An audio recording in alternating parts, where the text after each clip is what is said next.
Hello students, today our topic is electromagnetic spectrum. You may be wondering what is electromagnetic spectrum and what are the various radiations present in the electromagnetic spectrum. This was the well-known topic which we all know, which is related to light. Electromagnetic spectrum is the entire range of electromagnetic radiations of different wavelengths. So if you observe the electromagnetic radiations, here there are two things. One is wavelength, other one is frequency. From left to right, when you are moving, the wavelength is decreasing, and from left to right, when you are moving, the frequency is increasing. As you all know, we have one good relation, that is E is equal to h nu. So energy is directly proportional to frequency. When the frequency is increasing in this order, the energy of the radiations also increases in the same order. And if you observe here, we are starting with radio waves. Radio waves are of high wavelength in the electromagnetic spectrum. What do you mean by high wavelength? See, this is a wave. So the distance between two crests or distance between two troughs is considered as wavelength. So this is lambda. For radio waves, the lambda is around 10 meters. The lambda is around 10 meters. That means between two successive crests, the distance is around 10 meters. So this is regarding radio waves. And if you observe cosmic rays, it is 10 power minus 14 meters. That means distance between two crests or two troughs is very less. That means the wave will be just like this. So distance between them is very less. So the different electromagnetic radiations or different radiations present in the electromagnetic spectrum are radio waves, microwaves, IR waves, ultraviolet waves or ultraviolet region, X-ray rays or X-ray region, gamma rays or gamma region, and cosmic rays. So if you go for our region, that in which we live, visible region, it is slightly overlapping with the UV region. Visible region contains VIBGYOR colors, violet, indigo, blue, green, yellow, orange and red, and it lies between 700 nanometers to 600 nanometers wavelength. So we are here and all these colors are visible to us. So this is the entire range of electromagnetic radiations of different wavelengths and of different frequencies. So radio waves are of high wavelength, whereas cosmic rays or gamma rays of short wavelength, and gamma rays are of high energy, radio waves are of less energy. The next topic is, let us see how these radiations or electromagnetic radiations of different regions interact with matter. What were the changes that occur when these radiations interact with the matter?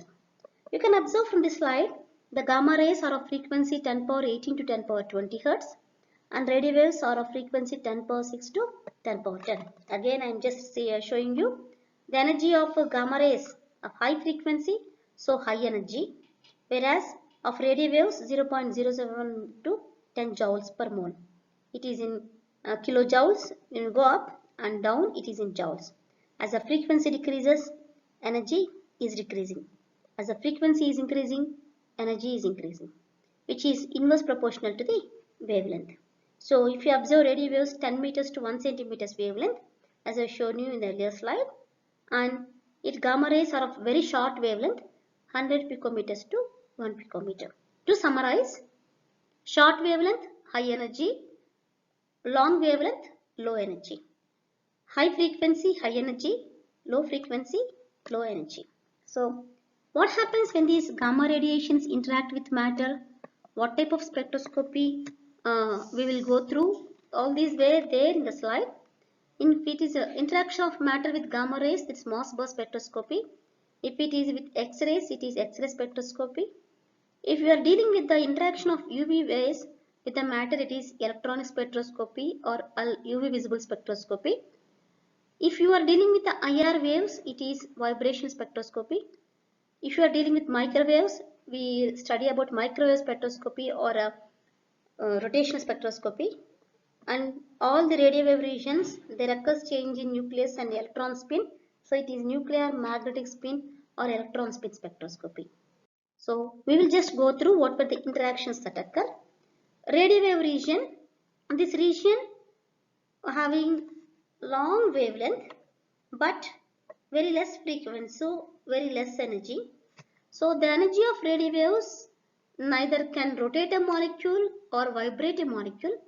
The energy is so less that they can change the spin of the electron or spin of the proton. If you observe here, if light radiations fall on the electron spin will change from plus half to minus half. That means if radio waves fall on the electron, the radio wave's energy is sufficient to change the spin of the electron.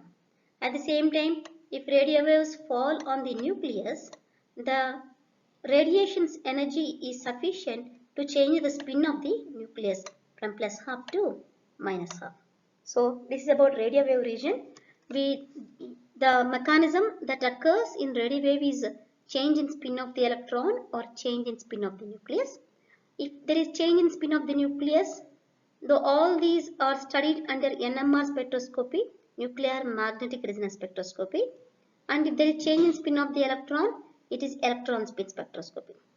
Next one is microwave region, a little bit higher energy than radio waves, and microwaves are sufficient to rotate the molecule. The energy of microwaves is sufficient to rotate the molecules. So rotation occurs. It's also known as rotational spectroscopy or microwave spectroscopy. IR region, and this IR radiations when fall upon a molecule, when IR radiations fall on a molecule, the molecule starts vibrating. So along with rotation, because it is having higher energy, it is having little bit higher energy than radio waves and microwaves. So both rotation and vibration occur in IR region. It is called vibrational spectroscopy. And if you go for UV visible region, the UV light or UV electromagnetic radiations has an ability to change the electron distribution. That is, if UV light falls on a molecule, then the electrons present in outermost orbit can be excited to the nest level. That is, UV light can remove the outermost electron to the nest level. So X-ray region, these have high frequency and they are harmful if we are exposed to X-rays continuously. At the same time, the X-rays can remove the innermost electrons which are nearer to the nucleus to the nest levels or completely outside. So when X-rays fall upon the molecule, they can remove innermost electrons from their orbits. So gamma rays, these are highly penetrating waves. At the same time, the gamma rays or gamma electromagnetic radiations are arising from the radioactive decay of the atomic nuclei.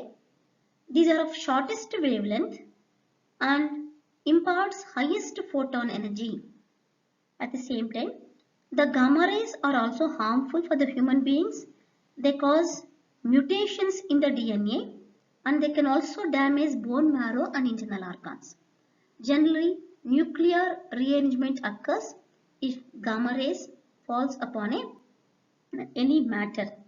Generally, we use gamma rays in radiotherapy, in industry for sterilization and disinfection.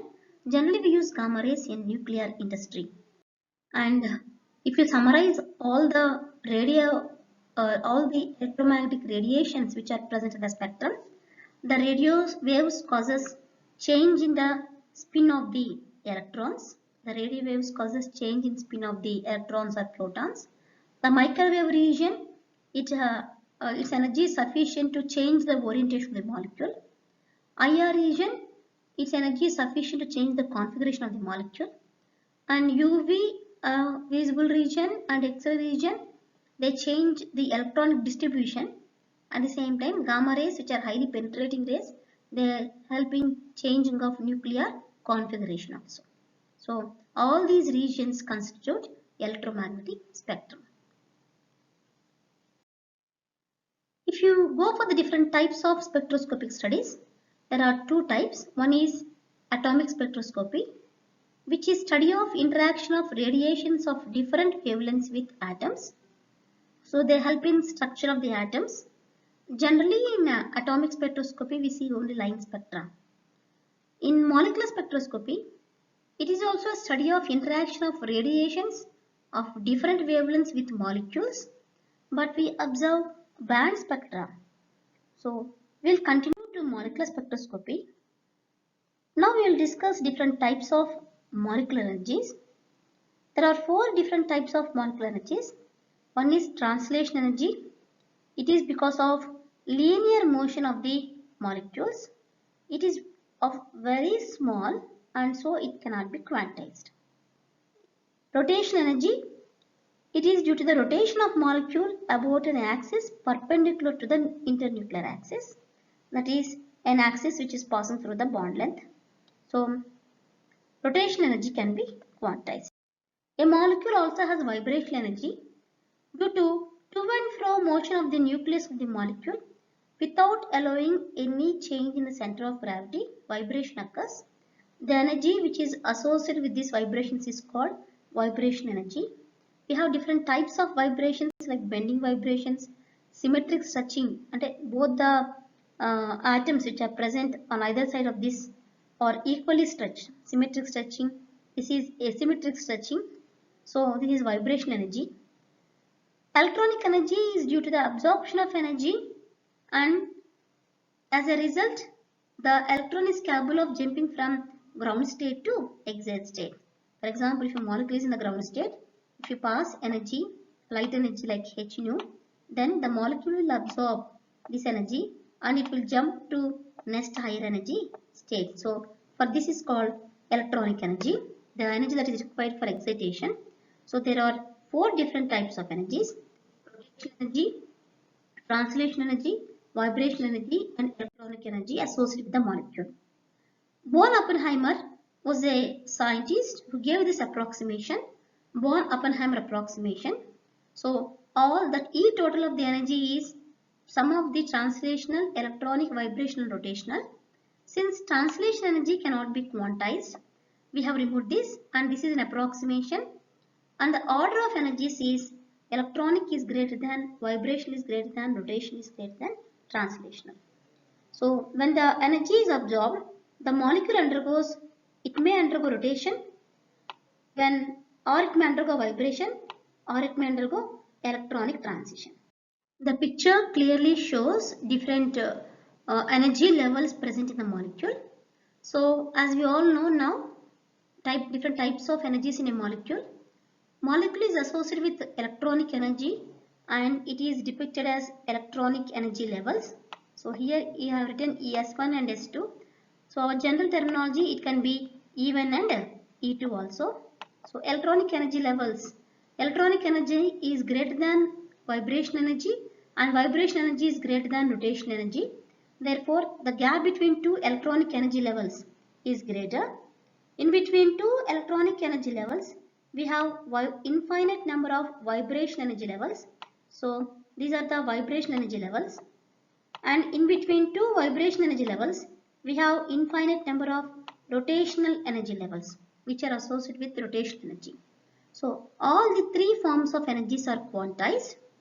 Translation energy levels are present between two rotational energy levels. We can show this in the diagram, and they are of very less energy, so they are not quantized. This represents a molecular spectrum.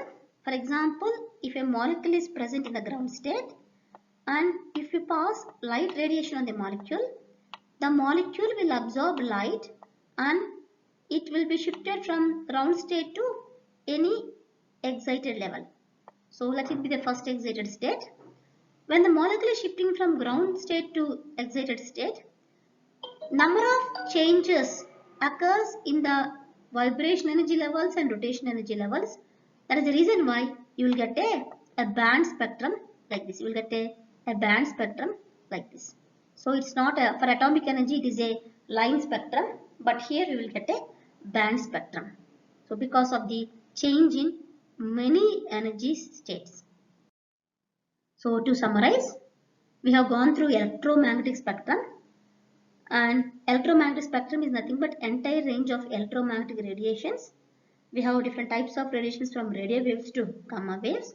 We have gone through the frequencies, wavelength and their energy relationships also, and we have gone through types of molecular energies. That is, molecule has 4 different types of energy: translational, rotational, vibrational and electronic, out of which translation energy is not quantized, whereas we can measure rotational, vibrational and electronic. And electronic energy is greater than vibration energy, and vibration energy is greater than rotation energy. Thank you.